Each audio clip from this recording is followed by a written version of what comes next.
How's it going, everyone, and welcome back to another race analysis here. We're here in Melbourne for LOI Season 11, Round 3, Tier 2 in Melbourne, Australia. And as you can see, obviously notifications are coming in, so I do apologise about that. It's a screen recording, there's not much really I can do. But we're on our last qualifying lap here, and the lap before this lap really wasn't good. We messed up and we actually invalidated, so we had to go again to get a time on the board. You can see there's not much of an improvement. We're only a tenth up really.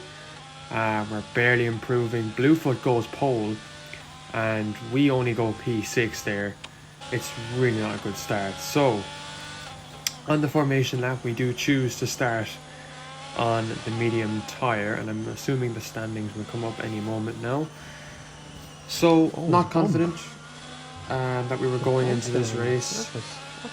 I suppose, as you can see in the standings here, we're P2 in the driver's standings behind James Mallon there, who isn't racing. So we have a chance to, I suppose, capitalise and take the lead of the championship tonight. But our qualifying was just so bad that we weren't able to do that. So it's a good sign. So we get ready to go then to start this race off in I believe it's the third row, down in P7. So we did actually drop at the end of the race, so that is massively unfortunate in qualifying to start P7, because Australia, as we all know, is just carnage into the first corner. It's such a tight corner, and basically anything can go wrong. If the start doesn't go well, then there's going to be issues. So lights out and away we go. We get a pretty good launch off the grid there. We cover off Bear Grylls into turn 1 and we gain a position up to P6. Now there's guys fighting ahead, as you can see, the Aston Martin and the Ferrari there, and immediately we're up to P4 after start on the back of Spider-Man in the Red Bull. So we've had a good launch, we've had a good getaway. From a bad qualifying and a bad start. But as you can see, Jack does games in the Alpine. Caused us problems last week in Miami. We pretty much don't fight him here, and he gets ahead of us. And obviously, we're not happy about letting him ahead. No one ever is. But as you can see, we don't choose to fight him. There's Tiernan now on the back of us in that Ferrari. We're trying to catch back up to the Alpine and the Red Bull. This is where my setup was the strongest. Overall, it was very quick in terms of slipstream, and these two battling side by side, we were just able to try and follow with them as much as we can and really hope for the best here and just try and stay in their slipstream, as Jack Does Games is going to make a move up the inside, forces Spider-Man off the track, and that gives us a position. We try and battle him again, but now we're on to lap 2 here, where we're just staying behind the Alpine. He goes a bit wide there, and we are trying to get up into what is a podium place at the moment, and if we can do that, we're in a good position for the rest of this race. Now again, we come into this second sector again, where this is where our setup played its strength and played its crucial part, and we gain so much. We choose to go around the outside of the Alpine, but he commits and cuts the curb.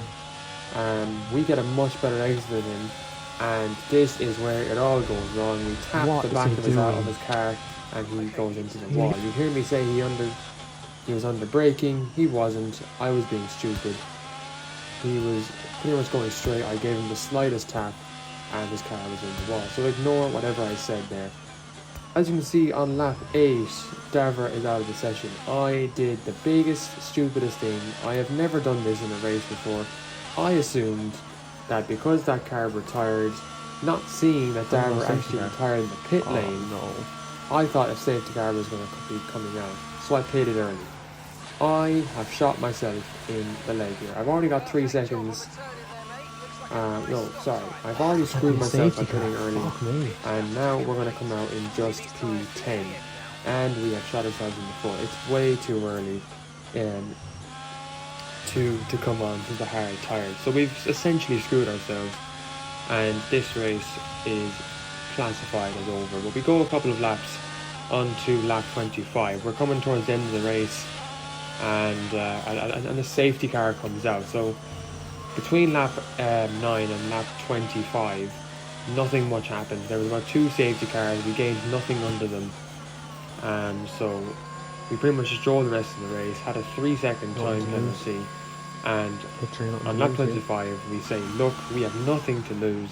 In we come for the soft tyres, and we are now coming out, I believe, in P6 there.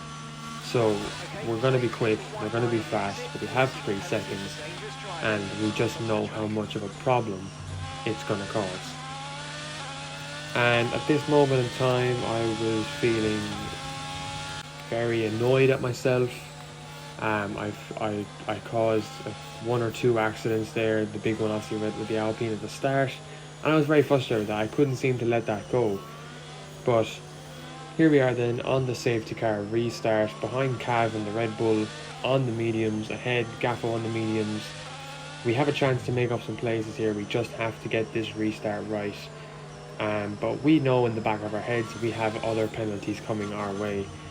And after this race, after the stewards have obviously discussed the incidents, we know we're not keeping our final position. So we just have to give everything we can. And you hear me now, going up against Cav here. We go around the outside, and we've made contact with him. And it's forced him to spin, and you hear me saying sorry. I was really sorry for that. But there's nothing we could do. Like, we literally cannot go back and change what happened there. And again here, Gaffo and Jack and Jordan has a little bit of a collision, and it just makes us miss our braking point by an inch, and it taps the back of the Aston. So unfortunate that incident was, and the same one with Cav. That's 2 unfortunate incidents that in the end, I think I got penalised for both of them, which was unfortunate. The first one was entirely my fault. I wasn't too sure about the second one, but anyway, we try and make the move around Jordan here, around the outside, on the soft tyre. We get the move done and up into P3.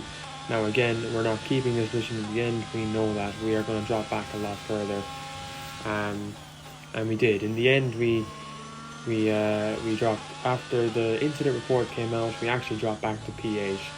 So we did get 4 points in the end, but we really could have gotten more if we had driven a much cleaner race. But Melbourne this season, in terms of my win in Tier 4 of Season 9, was a different race entirely. This was a lot less practice went into this, and just the race didn't go my way. As the last 2 races have gone my way, this race didn't, for sure. And I kind of knew that as soon as those incidents happened, I knew I was going to be somewhat of the blame. But on this last lap then, we're chasing down Rando and Bluefoot. We're not going to catch Bluefoot. It's more, we might be able to catch Bluefoot here. But as you can see, we get 2 warnings in 2 positions of the track, and we get ourselves 6 seconds, and so does Rando. Oh, me and Rando do the same thing. So unfortunate that we're continuing to making mistakes despite the earlier incidents that we've already caused. So now I'm just forgetting about this race, almost losing my sense of care a bit, to be honest, towards the end. But we didn't want to try and cause any more accidents, and we go up the inside of Rando. We commit to the move. We forced him a little bit wide there, making a slight contact. But anyway, we're going to cross the line in P2. Bluefoot drove a hell of a race. It was a fantastic win from him. We're going to come home and cross the line in P2, so we'll take a P2 on track. Fastest lap, but at the moment, well, we finished P8, as I said. And guys, this has been a short race review, but it was really really was a race that went from bad to worse. So hope you enjoyed. We're in Imola next week, and goodbye.